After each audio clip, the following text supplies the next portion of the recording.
Saludos amigos, hoy martes 22 de abril de este año 2014. Hay que estar vivo para ver desaguisados comportamientos irracionales que terminan provocando precisamente acciones definitorias, porque esas son las provocaciones que genera una acción absolutamente fuera de lugar.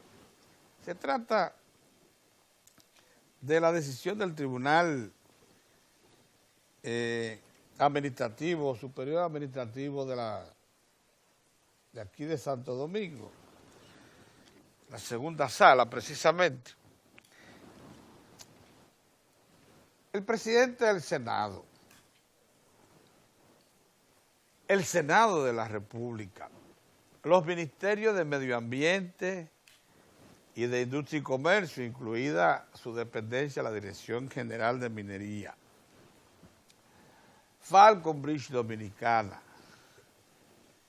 y otras personalidades trataron de impedir que esta segunda sala del Tribunal Superior Administrativo cometiera el error de interferir en un asunto que está absolutamente fuera de su alcance.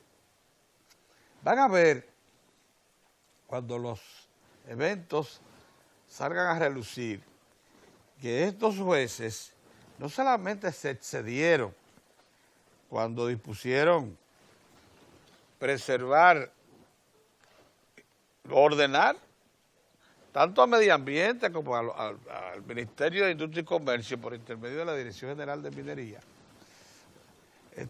cualquier intervención, cualquier decisión referida a la explotación de del yacimiento de ferroníquel existente en Loma Miranda, sino también declarar eso como una zona protegida. Usted habrá visto tamaño exceso en situaciones que no tienen nada que ver, que se escapan plenamente de ese tribunal. Lo que ha pedido el señor Potentini, que por cierto los vemos involucrados en muchas causas que no lucen ser de su incumbencia, independientemente de otras personalidades, que lo que procuran con respecto a Loma Miranda es preservar lo que ellos entienden un concepto intrínseco de la nacionalidad o del territorio, que es que no se toque. Esos son fundamentalistas del ambiente. Que no se toque para nada. Es bueno que ustedes sepan que la mayoría de esa gente no cree en la minería. Y su principio es que se quede todo en la tierra antes que tocar el entorno. Ese es el principio básico de todo lo que usted ve alrededor de todo esto. Comenzando por el padre Camilo y el greñudo del padre Rogelio. Lo mismo que de doña Consuelo, que se han impuesto la tarea de impedir que aquí la minería se convierte en uno de los soportes básicos del desarrollo dominicano. Un sector de la economía que ya tiene valores identificados de 100.000 millones de dólares. Aquí no hay ninguna otra riqueza nacional de esa envergadura previsible explotar en un tiempo razonablemente corto, 20 años. Puede extenderse mucho más, el doble de eso, pero por los próximos 20 años nosotros tenemos ahí una riqueza identificada, que si se adoptan y existen ya, la ingeniería moderna, la tecnología moderna han demostrado que aún en los casos más severos se puede remediar el ambiente. Y ustedes ven que el presidente Correa dijo que allá en la Amazonía, en el mismo medio de la selva, es posible perfectamente extraer petróleo y otros minerales y reponer y preservar la esencia misma de esas zonas. Pero aquí, sin embargo, La situación, en algunos casos, como lo demostró el presidente Balaguer, en tiempos de que Minera Hispaniola solicitó explotar un yacimiento de oro contenido en cuarzo, en una roca, a orillas del río Yuna. El presidente Balaguer dijo, ese oro que está ahí no vale el perjuicio que puede causarle al Yuna, la corriente de agua más importante que tiene el país. Entonces, eso ahí sí se justifica, porque hay zonas, hay ocasiones en que el riesgo es muy alto. Pero ¿cuál es el riesgo en Miranda? En Miranda lo que hay es un arroyo que se le ha considerado río porque es el más importante de varias cañadas que hay ahí. Ese arroyo transporta 1 metro cúbico por segundo. Acuérdense que el Camus transporta de 30 a 50 metros cúbicos por segundo, en ocasiones 60 en crecida. El Camus, para que tengan una idea de lo que es el famoso río Jagüey. Bien, ¿puede un tribunal de la República decidir que una zona es o no área protegida? Todos sabemos que no. Solo en el caso en que Miranda estuviera incorporada previamente por una decisión del Congreso de la República, que por cierto, para producirla tendría que recibir informes técnicos altamente calificados del Ministerio de Medio Ambiente, pudiera un tribunal tomar una decisión de esa naturaleza, pero un tribunal que son unos jueces que examinan leyes, resoluciones, que es puramente administrativo, no puede bajo ninguna circunstancia declarar una zona protegida, porque está fuera de su conocimiento, porque está fuera de sus linderos, porque es un exceso, es una gallo locura. Eso es lo que es eso. ¿Y saben lo que va a pasar? Que por efecto de esta decisión, por esta intromisión del Tribunal Superior Administrativo, el Senado de la República está obligado a actuar para corregir un entuerto de esa naturaleza. Eso no se puede permitir. Eso es lo que se llama la incursión irregular de un poder del Estado en otro. Eso es lo que se llama esa decisión. Absolutamente irracional. Gallo loca. Que pone en entredicho la autoridad de un órgano, de la importancia de un tribunal superior administrativo.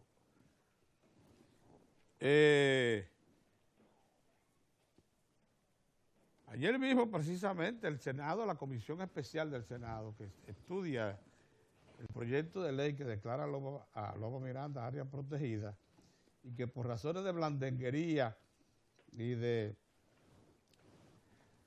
sabrosura la Cámara de Diputados aprobó. O sea, sin ningún fundamento, sin estar soportado en nada que le diera razón a una decisión de esa naturaleza.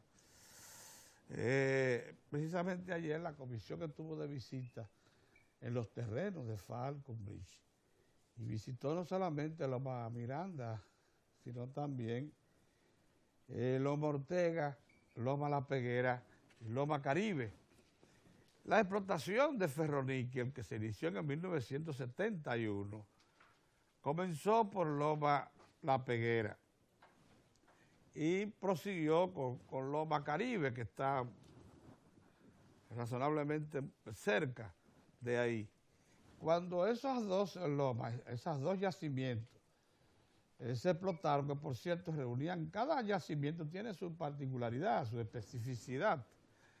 Y en este caso, para conseguir lo que se llama algún grado de pureza de la producción final, que es el ferrocono, la aleación de hierro con níquel, tú tienes que mezclar, para él lo que explican los ingenieros, geólogos que conocen el asunto, propiedades de minerales, de yacimientos que son distintos y se complementan. y producen entonces la mezcla ideal para producir un ferrocono que tenga determinada proporción de hierro, determinada proporción de níquel. Falconbridge es como una gran cementera que con unos molinos giratorios gigantes, larguísimos, porque parecen tuberías gigantes, coge el material mineralizado, lo muele, lo lava, porque lo único que usa es agua, y después que consigue una determinada nivel de mezcla, lo pasa a unos hornos giratorios de alta potencia, son más de 12, unos 17 hornos, y allí entonces se produce el ferrocono. No interviene para eso ningún producto químico, nada. Agua y material mineralizado, tierra mezclada con residuos de piedra que tienen contenidos metálicos. Eso es lo que se bate ahí dentro, en esa tubería gigante, anchísima, cabe un camioncito de esos de Jaso, cabe en una de esas tuberías. Entonces ahí dentro están los molinos, que son los que van triturando todo ese material hasta llevarlo a unas determinadas dimensiones, la lavan bien con mucha agua, consume mucha agua, y ahí la pasan entonces a los hornos giratorios, que por cierto son hornos que se alimentan de un derivado de petróleo específico, y eso precisamente forma parte de los planes futuros que buscan cambiar esos hornos para que puedan procesar gas natural y no derivado de petróleo directo, como lo acontece ahora. Bien, miren, lo que comprobaron ayer, según aparece referido en los medios de prensa, escrito en el caso específico del Caribe, la comisión del Senado, es que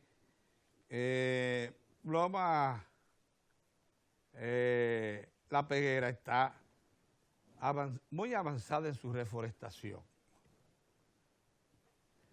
Nosotros lo sabemos porque también hemos ido y hemos visto eso. Sabemos también que hay una parte de Loma Peguera, principalmente la del lado norte, la que da más al río Yuna, que no está suficientemente reforestada. Pero lo que mostró ayer Falconbridge es la zona reforestada, que es verdad que ya es un bosque maduro, bastante bien consolidado. Y lo mismo usted puede observar en Loma Caribe y en parte de Loma Ortega, que ya tiene unos 10 a 12 años en explotación, o sea, en extracción. Y lo que se está planteando, por eso, tomando ya experiencia reciente y porque se sabe que la ley dominicana, a partir de la creación del Ministerio de Medio Ambiente en el año 2000, es mucho más severa que antes, lo que está planteando Falconbridge es explotar las 300 hectáreas mineralizadas de su propiedad en Loma Miranda, que son 1.350 hectáreas, y reforestar al tiempo que extrae. Por eso en el plan de minado aparece el compromiso de que nunca se estará explotando de las 300 hectáreas más de un 10% de la extensión, para permitir que de ese 10%, una vez se pasa a otra porción, sea inmediatamente reforestado. Respuesta, digamos que el material de tierra, etcétera, y ahí mismo reforestado. Bien, eso es exactamente lo que está examinando el Senado. Nosotros, sinceramente, no tenemos duda de que, puesto en claro que Miranda es una elevación de apenas 600 metros de altura, es lo que se llama, en el caso del ambiente dominicano, un pie de monte, o sea, un monte que está al pie de montaña, al pie. porque nuestra cordillera, nuestras elevaciones están a más de 2.500 metros de altura, todas. Las grandes, las que conforman la cordillera central de la República Dominicana. Entonces, esto es un exceso, sin duda alguna, se van a dar cuenta a medida que las cosas vayan saliendo en claro y que las personas que puedan aportar juicios equilibrados aquí puedan hablar. Ya ustedes ven al presidente de la Comisión Especial del Senado, el ingeniero Rafael Calderón, un veterano servidor público, fue ministro, secretario técnico de la presidencia durante todo el periodo del gobierno de Hipólito Mejía y había sido ya funcionario público de alto nivel, es un profesional de mucha formación. Dijo ayer que para él fue sorprendente ver cómo zonas que fueron desmontadas en Loma La Peguera son hoy bosques tropicales, bosques con todas sus características. Yo a él le digo, porque quizás él no ha tenido tanto tiempo como nosotros para ir varias veces a ese sitio e incluso sobrevolar, que es verdad que es así, pero que hay una porción también de Loma Peguera que debe ser y debe reclamársele que se foreste porque está del otro lado de la loma.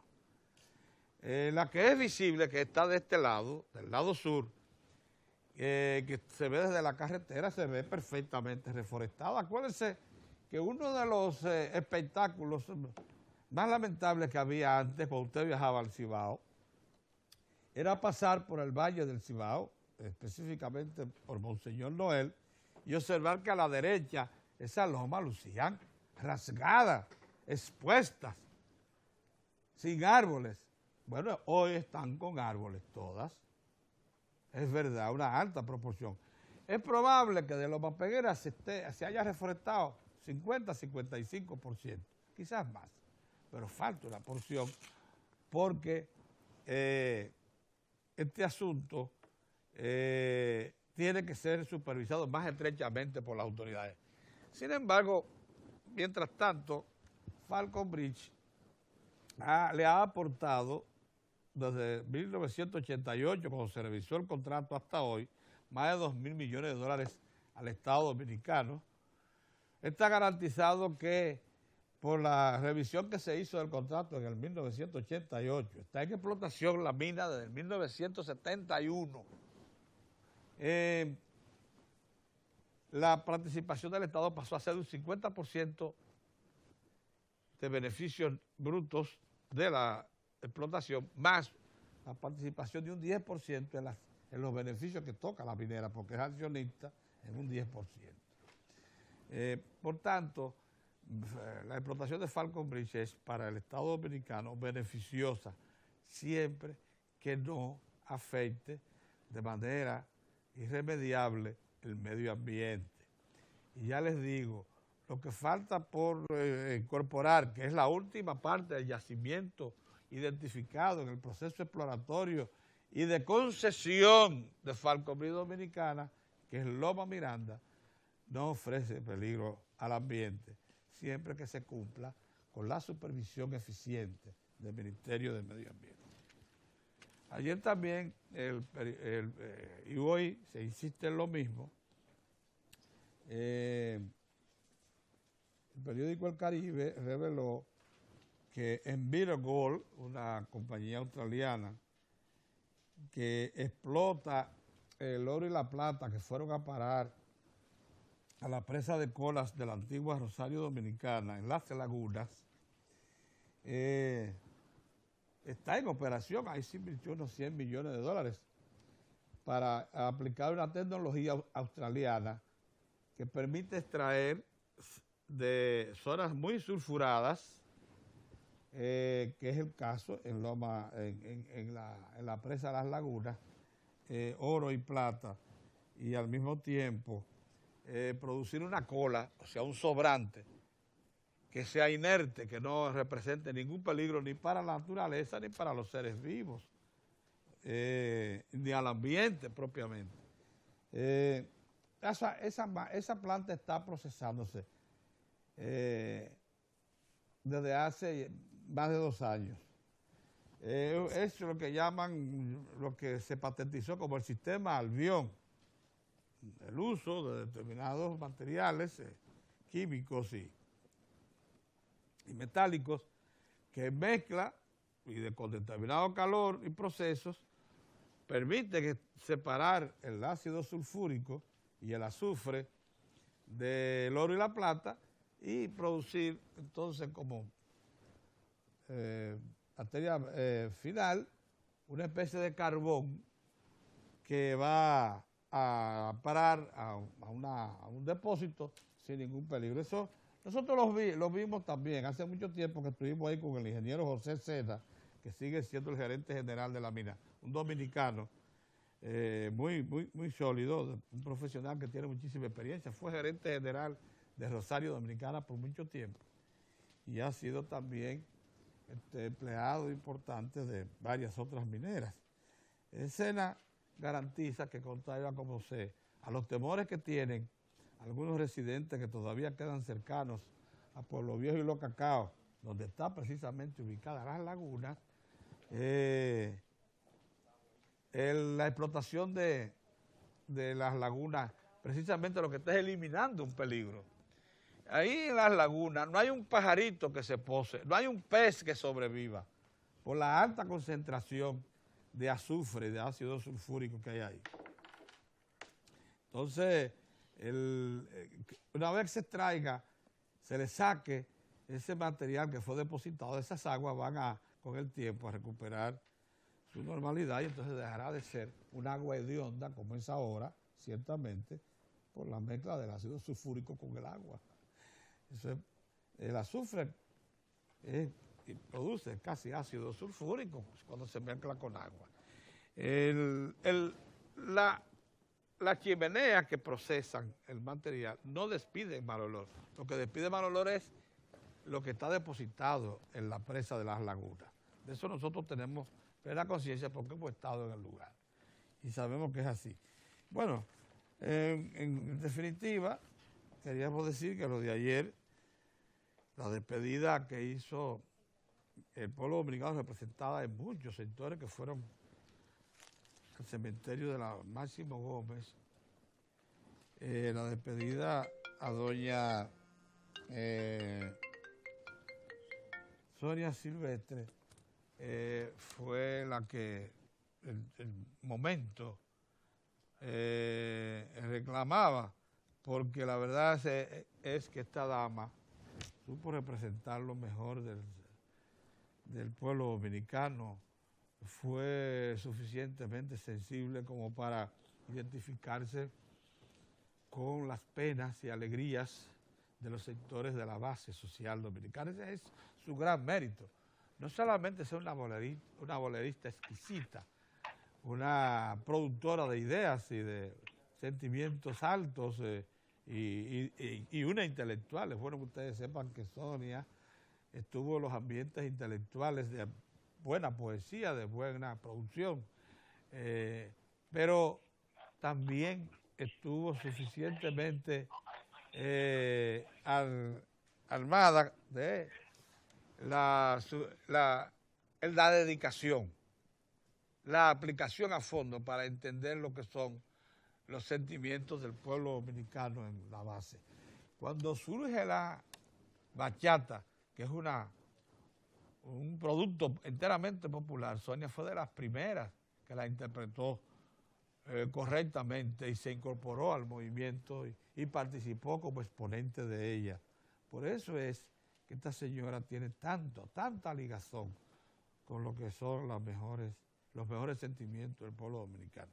Ayer, como les digo, una buena representación del pueblo dominicano acudió al cementerio de la Máximo Gómez a despedir a esta dama, que para nosotros es una de las pérdidas más sensibles de los últimos tiempos. Buenos días, don Mozart. Buenos días, Pedro. Lo mismo aconteció ayer en México con el Gabo. Los presidentes de México y de Colombia le dieron una despedida como se acostumbra, al más alto nivel en el Palacio de Bellas Artes de México, que es como un templo para México. El Palacio de Bellas Artes de México es una institución que la visitan muy ocasionalmente personalidades del arte y de la cultura. Y lo mismo con Don Chevo en Puerto Rico. ¿Qué cosa? ¿Cómo el Caribe ha perdido tres glorias, tres grandes? Sí, tres grandes. Al mismo tiempo. El arte y la cultura. Así es, esa es la verdad. Buenos días, señores. Amaneciste peleando. Te dieron en el alma. Bueno, porque no tiene sentido que un tribunal se exceda y declare una zona protegida, una cosa que se escapa a su conocimiento. Eso solo lo puede hacer si existe una legislación que guarda, que ya se pronunció debidamente con autoridad sobre el tema. Entonces, el tribunal es un resguardador de la ley y de los órganos que tienen capacidad para decir, pero no un órgano de decisión, porque no lo es. No es técnico. Es una lástima que no estén aquí nuestros asesores en materia legal. Sí. Son don Héctor Tineo y don Orión Mejía. Un exceso. Sí, pero lo cierto es que a nosotros particularmente nos ha llenado de extrañeza ese hecho. Nosotros respetamos al tribunal, ¿eh? Los tribunales, para nosotros eso es, bueno, sagrado. Yo eso lo respeto. Tengo la inquietud, sin embargo, de que cuando se trata de temas tan técnicos, ¿verdad?, que ameritan para tomar una decisión del rigor técnico, científico, ambiental, yo estoy seguro, de eso sí estoy plenamente seguro, que ni quienes sometieron esa instancia ante ese tribunal no llevaron un ápice, un solo elemento que pudiera darle base, fundamento técnico, científico, ambiental, para que esos jueces emitieran un fallo de esa naturaleza. Pero el sentimiento. Entonces, bueno, pero es que usted no puede, la justicia no se puede manejar como sentimiento, ¿verdad? Sí. La justicia, más que cualquier otra cosa, tiene que fundamentarse en el sustento legal, en la base legal, y esa base legal viene dada en este caso, por el rigor técnico, científico, ambiental, que no está presente, digo yo, en este caso de Loma Miranda. No estoy diciendo, porque nunca lo he dicho, que estoy a favor o en contra de la explotación en Miranda particularmente. Sí he dicho y reitero que soy de los que se inscriben dentro de quienes piensan y están convencidos que es un crimen de lesa humanidad contar con recursos que la naturaleza le dote a una población, a un pueblo, a una nación, de recursos. ¿Para qué? Para fomentar políticas y para permitirle a la gente una mejor condición de vida. Llora ante la presencia de Dios que por elementos que no guardan relación, insisto, con... bueno, pero que no guardan el rigor científico. Yo quiero insistir en eso. Entonces tengamos a toda una comunidad, a toda una población que le dé de lado. Yo no voy a decir que los 100.000 millones de dólares que se calculan en 20 años en materia de explotación minera en el país, porque muchas veces, y no muchas veces, yo estoy seguro que cuando se hizo ese levantamiento y se hace esa proyección, pues hay que tomar en cuenta eso que es el impacto ambiental. Y habrá casos en que será explotable determinado yacimiento y habrá otros casos que no deberá ser explotable un yacimiento. Ahora, colocarse en una especie de gruta en acecho a cualquier iniciativa que vaya en función de explotar racionalmente un recurso como el que tiene República Dominicana en materia minera, yo pienso que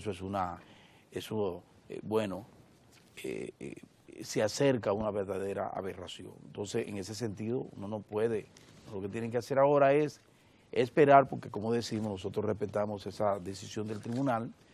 Vamos a esperar qué hace el Senado de la República, que como ya ustedes ven, hay esa comisión que ha venido dándole seguimiento al tema de Loma Miranda, Bueno, ellos visitaron Falcon Bridge, escucharon a Falcon Bridge, algo que hay que hacer porque hay que oír las partes.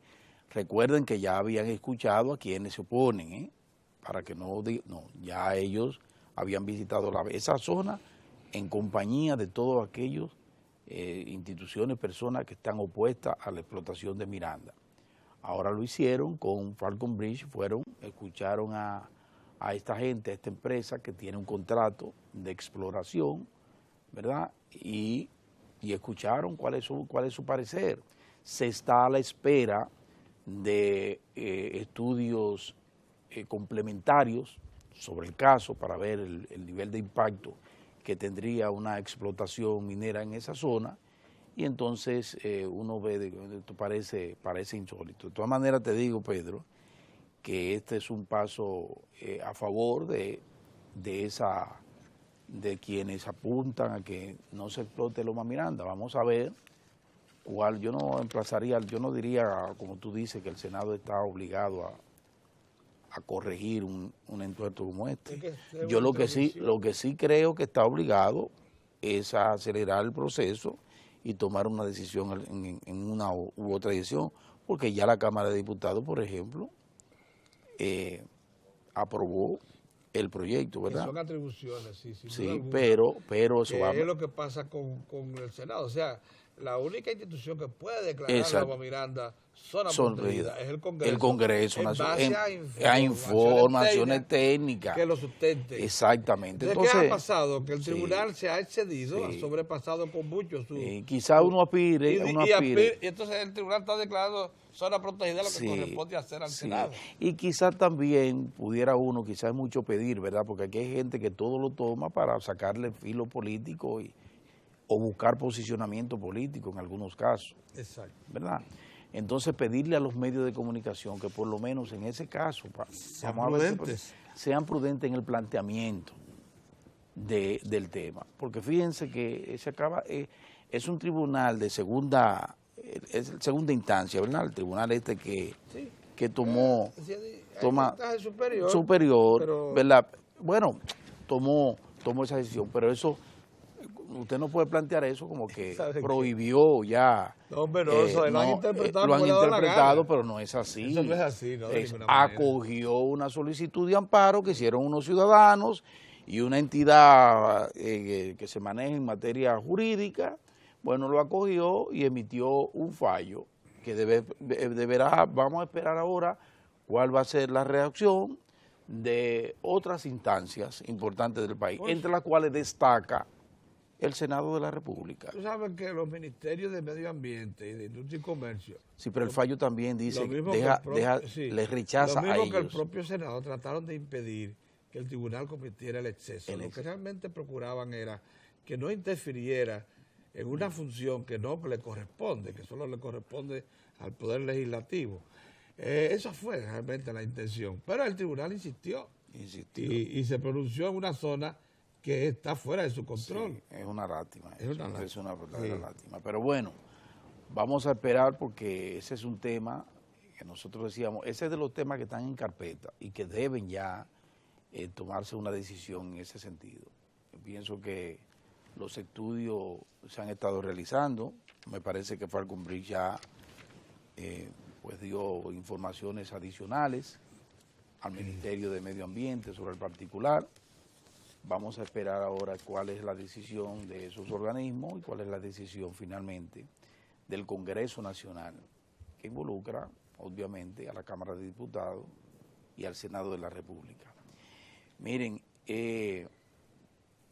ayer el Comité Nacional, el Comité de Emergencia, el COE, dio a conocer una cifra nada alentadora sobre el resultado de lo que fue el asueto de Semana Santa.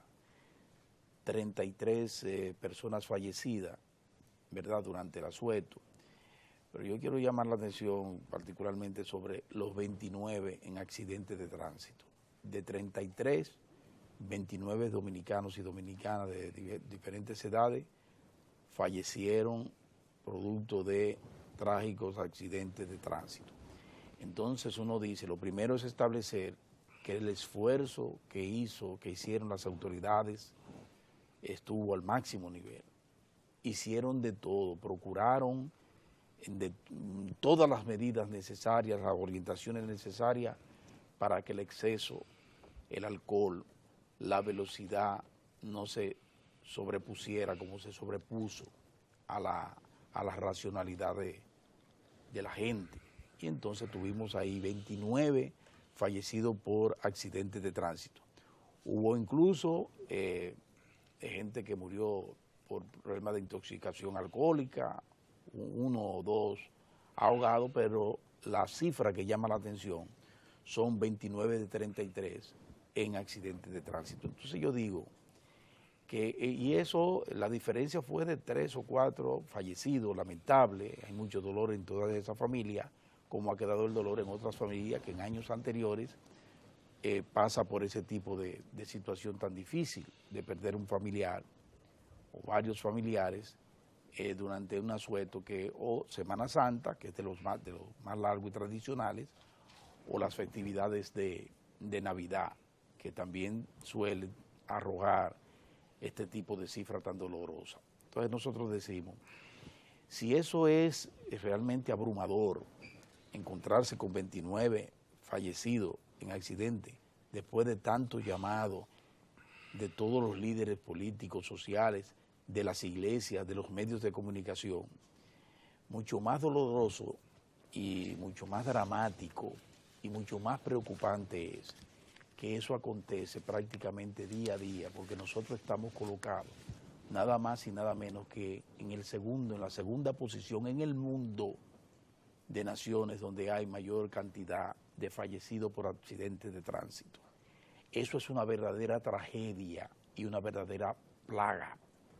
Entonces nos preocupamos todos y en momentos como estos nos lamentamos de los fallecidos en el asueto, pero no nos damos cuenta de que el mal está mucho más allá, que va mucho más allá de esos niveles de prevención que tenemos cada vez que hay asuetos como este, como el de la Semana Santa o Navidad, porque ha faltado en el país políticas públicas. Los gobiernos, todos los gobiernos de la República Dominicana que hemos tenido hasta el momento, no han tenido la voluntad para colocar en la agenda como elemento fundamental, marcharle de veras, de verdad, al problema del flagelo de los accidentes de tránsito en el país. No lo han hecho y ahí tenemos la consecuencia. Prácticamente encabezamos esa lista terrible, dolorosa, de muerte por accidentes de tránsito. Y en la medida en que nosotros, como debe ser, tenemos un proceso pleno de desarrollo en materia vial en todo el país, en esa medida de desarrollo, con gente incluso que antes no tenía un vehículo, ahora lo tiene, que bueno, el parque vehicular ha crecido en forma realmente sorprendente en la República Dominicana. Y eso es bueno, eso está muy bien. Y como está excelente, lo que les digo, cómo nosotros nos hemos desarrollado en materia de infraestructura vial, la República Dominicana, las interconexiones a todos los niveles, una verdadera maravilla, la forma en que hemos ido avanzando en esa dirección. Sí, pero ha faltado el otro componente, el componente fundamental, que frente a ese crecimiento, ¿verdad?, frente a ese crecimiento que tenemos de vial, de infraestructura vial y de un parque vehicular amplio, no tenemos políticas dirigidas efectivamente a combatir un problema como el de los accidentes de tránsito. Nos damos en el pecho porque vemos que a pesar de los esfuerzos, a lo que podemos llegar las autoridades, bueno, en esos días, prevención, llamado, despliegue de fuerzas policiales en las vías para tratar de impedirlo, sí, pero eso se hace 2 veces al año, como mucho, más nada. Prohibición de la bebida alcohólica, 3 días antes, la gente, el ron que se va a tomar, lo compra 4 días antes, porque no es por ahí que está el asunto. Ahí no es que está la prevención real y efectiva. Ahí no es que está la voluntad real de resolver un problema como este. El desorden que hay en la República Dominicana y la violación flagrante a la ley, a la ley de tránsito en el país. Entonces yo pienso que, miren como nosotros tenemos ahí un proyecto durmiendo el sueño eterno en el Congreso Nacional para resolver el problema de actualizar y colocarnos por primera vez con una verdadera ley de tránsito y transporte en la República Dominicana, porque hasta ahora lo que tenemos es una ley obsoleta de tránsito, que no se respeta tampoco, porque eso no ha estado en el orden de prioridad de los gobiernos de la República Dominicana. Esa es la realidad. Entonces, en momentos trágicos como este, porque hay que lamentarlo, 29 muertos, nosotros tenemos 3 grandes que murieron en estos días y eso de alguna manera, porque la muerte de Sonia, de Cheo y de García Márquez, pues de alguna manera le restó la trascendencia que tienen 29 dominicanos que fallecieron fruto del accidente. Pero lo que tenemos a diario, porque eso es permanente en el país. Les digo y les reitero, para ver si terminan de escucharlo, que somos el segundo país en el mundo con mayor número de muertes por accidentes de tránsito. Dios mío. Y eso no puede ser, no puede ser. ¿Quieren ver un ejemplo cuando una autoridad hace lo que tiene que hacer para evitarse problemas? Y quizás no sea el mejor, el símil apropiado, porque voy a hablar de lo sublime que es la escuela, ¿verdad? Las clases, y de la tragedia que es un accidente de tránsito con un saldo de muerte como el que tenemos y como el que mantenemos día a día. Pero fíjense lo que hicieron las autoridades, porque a la población hay que darle una ayudita, pero con voluntad, con criterio. Fíjense lo que acaba de hacer el Ministerio de Educación. ¿Usted sabe lo que hizo el Ministerio de Educación? Por primera vez tomó una medida, el Estado tomó una medida. ¿Cuál? Bueno, el lunes después de Semana Santa hay examen en las escuelas. Se programó, y la asistencia. 80% ayer. Usted ve. De no ser así, ustedes pueden estar seguros que padres irresponsables no mandan en su mayoría a los muchachos a la escuela. Es duro hablar y marcharle a la población también, pero a la población a veces hay que pellizcarla y decirle y darle un empujoncito para que entiendan, porque al final la que pierde es la población, porque cuando hay muertes, el dolor fuerte, terrible, está en la familia, cuyo miembro le dio de lado a una disposición o simplemente no encontró el espacio para evitar eso. Pero de la misma manera, cuando tenemos un muchacho que por cual quítame esta paga, como dice el pueblo, no va a la escuela, y unos padres irresponsables que después de una semana dicen, déjalo descansar, que no va a ir nadie, que vaya el martes. ¿Pero descansar de qué? Entonces, fíjense cómo tenemos, no, pero entonces las autoridades inteligentemente, con voluntad, dijeron no, eso hay que terminarlo. Y entonces le pusieron las pilas a los padres y a los alumnos. Hay examen, ya eso, le dice, espera, tengo que ir porque pierdo el examen y no hay prórroga. Es el examen, tiene que tomarlo. 85% fue a su clase. En años anteriores, eso no llegaba a un 10. Usted veía los reportajes con las aulas completamente vacías, porque a la población hay que ponerla en lo que hay que ponerla, y tenemos que tener un Estado en capacidad de visualizar la cosa y decir, bueno, ¿por dónde es esto lo que hay que hacer? Entonces vamos a hacerlo. Gana la población, sobre todo esos estudiantes que fueron a su escuela y ya están en lo que tienen que estar. Ganan los padres porque comienzan a ver que tienen que asumir una actitud mucho más responsable, y gana el Estado, que en este caso hace lo que tiene que hacer y que en este caso también hace lo que nunca se ha hecho, porque se hizo lo que nunca se había hecho en esa materia. Entonces yo quiero aplaudir por un lado al Estado en ese sentido, pero por el otro lado llamarle la atención que de esa misma manera aspiramos a tener un gobierno y una administración en capacidad de darse cuenta de lo que significa la tragedia, que significa estar colocado en una lista de una República Dominicana. Media isla está colocada como la segunda nación del mundo con mayor número de muertes por accidentes de tránsito. Eso no debe ser. Entonces, de la misma manera que aplaudo al Ministerio de Educación por lo que acaba de hacer, y ahí están los resultados, de esa misma manera apelo a que iniciativas que están por ahí en procura de, y que han sido expuestas últimamente, en procura de resolver este flagelo, este problema, sean debidamente tomadas en cuenta por el gobierno y por el Estado en todas sus partes. Yo no sé si tú conoces a Elena Poniatowska, una polaca que ha ejercido el periodismo por mucho más de 50 años en México. No, yo no la conozco. Esa señora es una de las periodistas excelsas de América Latina, porque ella, aunque polaca de origen, pero fue muy joven a parar a México, y es más mexicana que cualquiera. ¿Tú la conoces?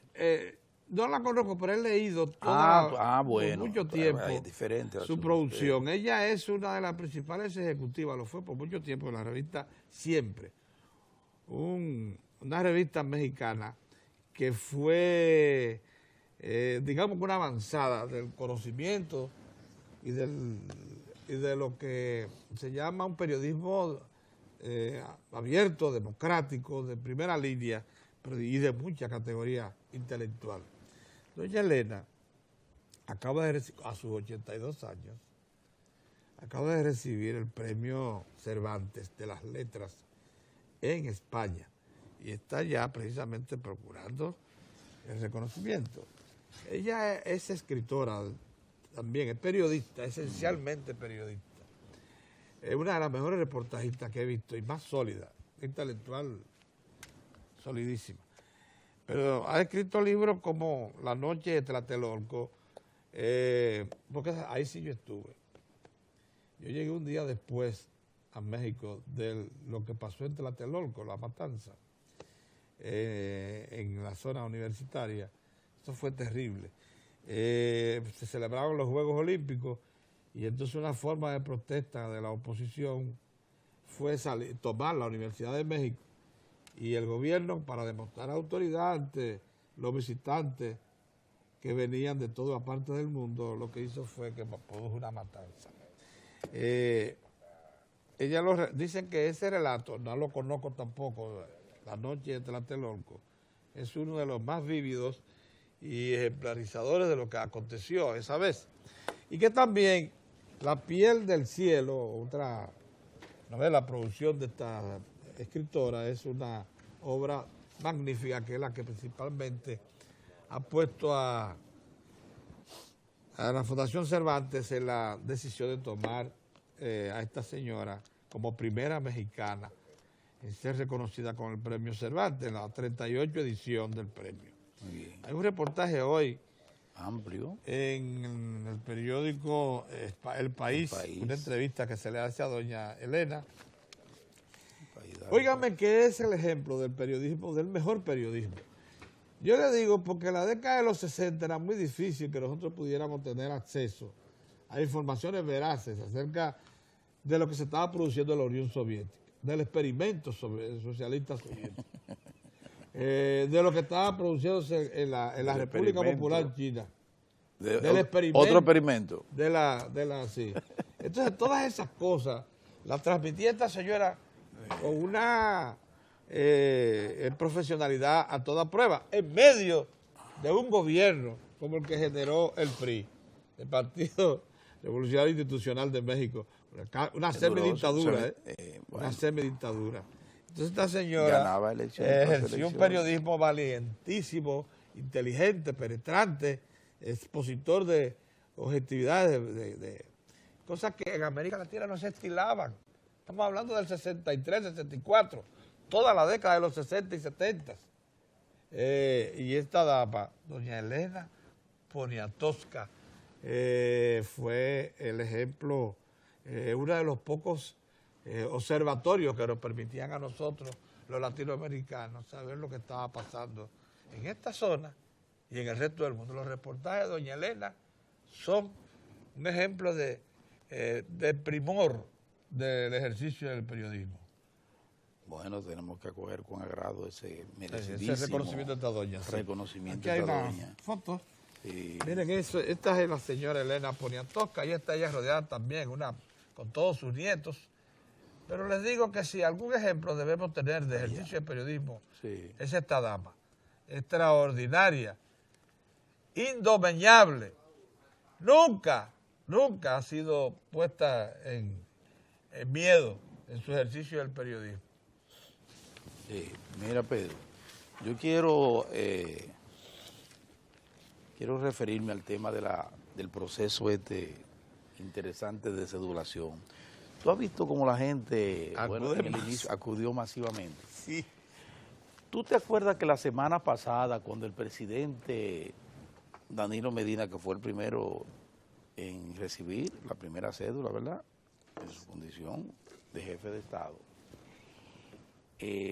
tú hacías un comentario en el sentido de que se quedaron con la cara larga aquellos que de alguna manera han estado permanentemente cuestionando la gestión, la presente gestión de la Junta Central Electoral, pero sobre todo aquellos que, porque participan, algunos que son gente que participan en concursos, en negocio, que tienen el negocio y que al mismo tiempo son miembros, tienen membresía de primera línea en la denominada sociedad civil, Sí.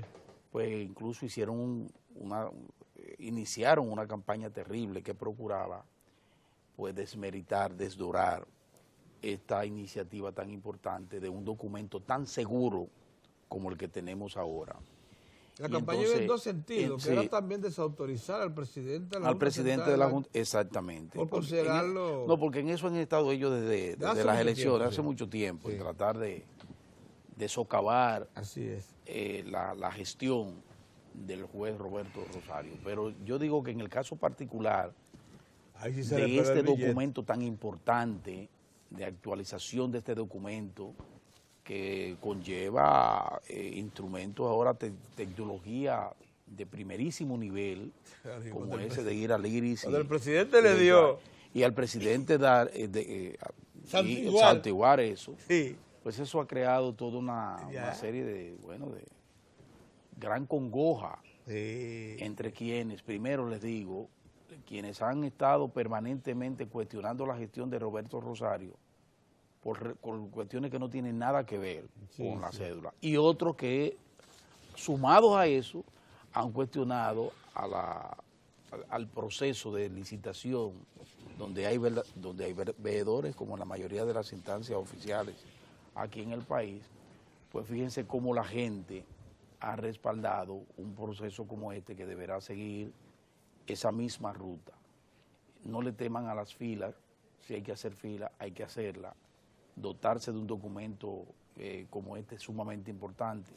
Recuerden que estamos en un proceso de que ya a final del próximo año tendríamos ya que entrar en un proceso importante de preelectoral. Los partidos políticos, una de las cosas a lo que primero le marchan es precisamente a procurar la cedulación de su gente, de su membresía, Así es. ¿verdad? Pero creo que es formidable. Tenemos ahí esta importantísima, el inicio de ese proceso de cedulación que se llevará incluso a varias instituciones. Tendrá una móvil en instituciones que cuenten con más de 450 empleados. Ya nos prometieron una aquí. Para evitar que tengan que desplazarse, perder un día, salir. Bueno, en la misma institución se resuelven esas cosas. Y qué bueno, y eso descongestiona también y le facilita a la población este proceso que no deberá detenerse. Así que yo felicito a la población por la forma en que ha acogido eso, y a las autoridades, que un proceso completamente transparente nos dota de un documento tan seguro como este, que es la cédula electoral, la cédula de identidad y electoral. Miren, señores, hoy es jueves de la economía. Martes. Hoy es martes de la economía y del transporte. Sí. Martes de la economía y del transporte. Sí. Entonces hoy precisamente están convocados nuestro asesor, permanente asesor, el licenciado Julio Ortega Tous, economista, consultor privado. y también el ingeniero Ignacio Ditren, pero ese vendrá dentro de un momento. El que está ahí ya es don Julio, que nos está esperando en la sala de entrevista. Está mirando. Y Cuadrado. Forma extraña que le hiciste. Entonces vamos a pasar unos mensajes y de inmediato pasamos a la sala de entrevista.